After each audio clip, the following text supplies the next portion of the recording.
दिल्ली विधानसभा चुनाव का बिगुल बज गया। साथ ही मिल्कीपुर में भी चुनाव 5 फरवरी को कराया जाएगा।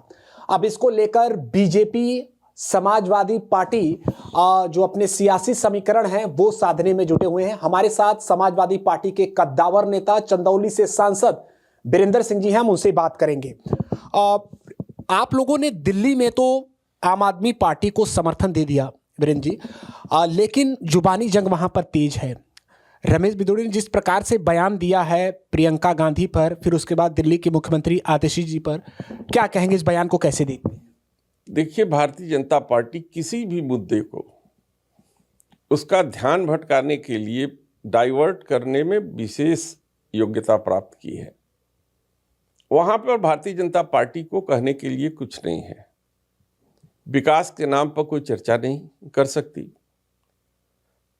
एक भी काम जो भारतीय जनता पार्टी दिखा नहीं सकती।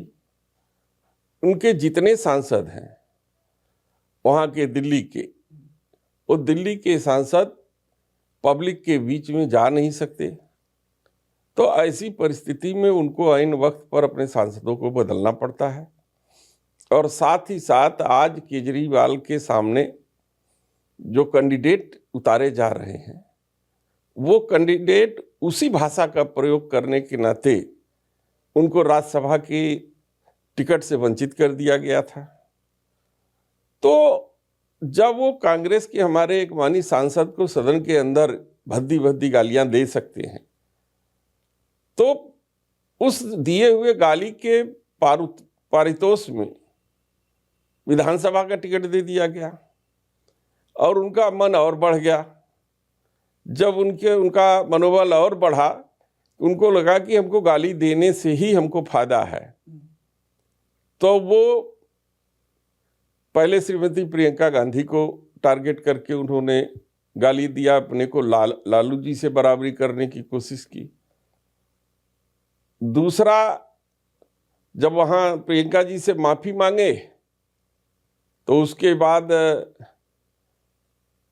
दिल्ली की महिला मुख्यमंत्री को टारगेट करके उसके जाति पर जो सवाल उन्होंने खड़ा किया, ये सवाल बहुत ही निंदनीय है और क्षमा के योग्य भी नहीं है। तमाम ऐसे उदाहरण हैं कि जिसमें कन्याओं की जाति कोई नहीं पूछता। कन्या जिस जाति से आती है और जिस जाति में ब्याही जाती है, सरनेम उसी जाति का उसके पास होता है। तो शायद वो अगर बीजेपी में हैं, हमारे पौराणिक इतिहास पढ़े होंगे, तो उनको ये शब्द कहना भी नहीं चाहिए।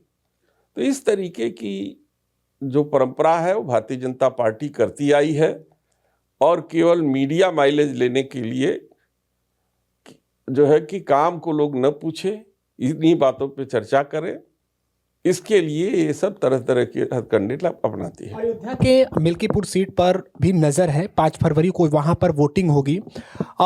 ये आप लोगों के लिए भी एक बहुत बड़ी मैं ये कहूँगा कि प्रतिष्ठा की बात होगी, क्योंकि बीते लोकसभा चुनाव में एक शानदार प्रदर्शन रहा और उसको दोहराने की बात हो रही है। वहाँ पर राम लला के प्राण प्रतिष्ठा का जो एक वर्षगांठ है वो भी पूरा हो रहा है, एक आयोजन भी किया जा रहा है।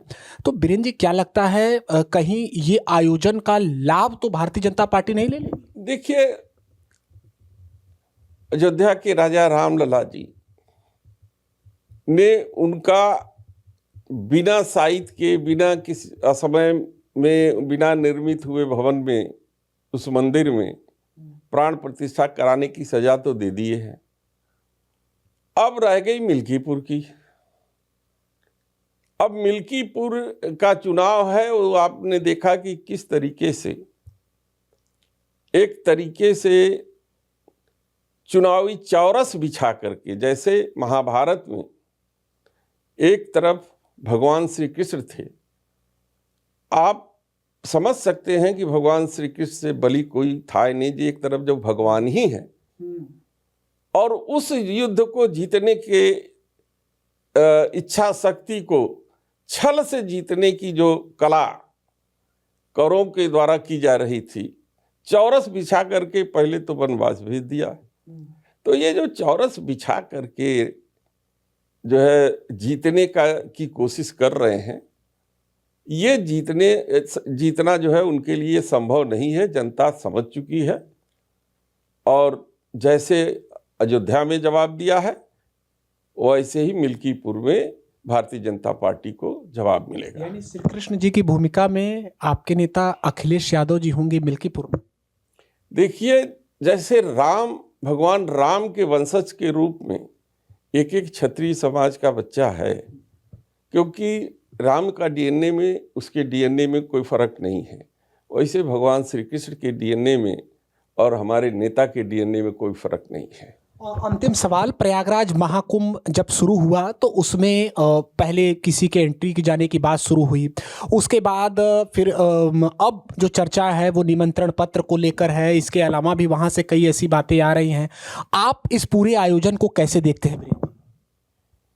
देखिए, आप लोग समाचार बनाते कैसे हैं? हमसे सवाल है। मैं कह रहा हूं, सवाल खड़ा कर रहा हूं। आप को इम्पोर्टेंस मीडिया में के लोग कैसे विषयों को देते हैं कि कुत्ता ने आदमी को काट लिया, ये तो आम घटना है, आप उसकी चर्चा मीडिया पर कहीं नहीं दिखाएंगे। लेकिन आदमी ने कुत्ते को काट लिया, ये चर्चा का विषय बन जाता है। तो भारतीय जनता पार्टी चर्चा में बने रहने के लिए इस तरीके की बात करती है कि हम उसमें आस्था के सवाल पर भी कह देती है कि हम धार्मिक धर्म के किसी अन्य धर्म के लोगों को प्रवेश नहीं देने दिया जाए उसमें। लेकिन भारतीय जनता पार्टी के तमाम मुख्यमंत्रियों ने जयपुर में जा कर के हमारे मज़ार पर जो है अजमेर शरीफ में गरीब नवाज के मज़ार पर चादर चढ़ाई है। तो ये दो अर्थी बातें कैसे चलेगी? आप सीधी सीधी बात करो, ठीक है। मैं भी चाहता हूँ कि प्रयाग कुंभ में करोड़ों करोड़ भारतीयों की आस्था जुड़ी है। किसी भी तरीके का कोई जो है कि घटना दुर्घटना न हो, यह हर भारतीय के मन में इच्छा रहती है। वो चाहे हिंदू हो, मुसलमान हो, सकुशल धार्मिक अनुष्ठान संपन्न हो, ये सबकी इच्छा है और सब चाहते हैं। इसलिए आपने देखा होगा कि इससे पहले भी पता नहीं कितने कुंभ जो है कि अयोध्या में लगे, इलाहाबाद प्रयागराज में लगे, लेकिन कभी आपने नहीं सुना होगा कि करोड़ों लोग आए, कोई अप्रिय घटना एक दूसरे की भीड़ के कारण वहाँ हुई है। वो लोग आस्था से जाते हैं चुपचाप। अगर किसी को कोई दिक्कत होती है तो लोग एक दूसरे की मदद भी करते हैं और एक आस्था के सैलाब में सरोबार होकर के वो पुण्य का डुबकी लगाते हैं और वहाँ से निकल करके अपने घरों को आते हैं। आस्था से भी ऊपर कोई व्यवहार नजर आ रहा है क्या वहाँ पर किसी का? वो प्रचार करने का एक तरीका है कि आप कैसे मीडिया में दिखाओगे। या तो विज्ञापन के जरिए दिखाओगे तो पैसा मांगोगे, और या तो फिर कोई इस तरीके की बात कह दिया जाए, जैसे विदुड़ी जी कह दिए तो आप दिन भर चला रहे हैं, एक हफ्ता से चला रहे थे। स्वाभाविक है, यहाँ पर संसद में बैठने वाली एक महिला का सम्मान की बात है वीरेंद्र जी, इसलिए सवाल पूछना जरूरी है। और चाहे सत्ता दल की बात हो या विपक्ष की बात हो, सवाल पूछना ही हमारा काम है। इसलिए हम स्वाभाविक है क्या सवाल पूछना आपका गलत नहीं है, लेकिन ये सवाल लगातार इसलिए बना है कि ये विषय लोगों को या जो प्रश्न जो जिस तरीके से बेइज्जती जो है कि विदुड़ी जी ने किया है, वो कल्पना कोई आम नागरिक नहीं कर सकता था कि ये एक सांसद रह चुका, विधायक का प्रत्याशी होने वाला एक नेता कोई अपने सहयोगी साथी के खिलाफ इस तरीके की टिप्पणी करेगा, बयानबाजी करेगा अपमानजनक।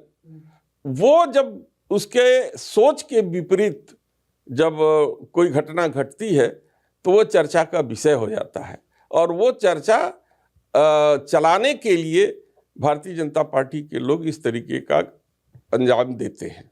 शुक्रिया बातचीत के लिए। तो तमाम विषयों पर चंदौली से सांसद वीरेंद्र सिंह ने बातचीत की।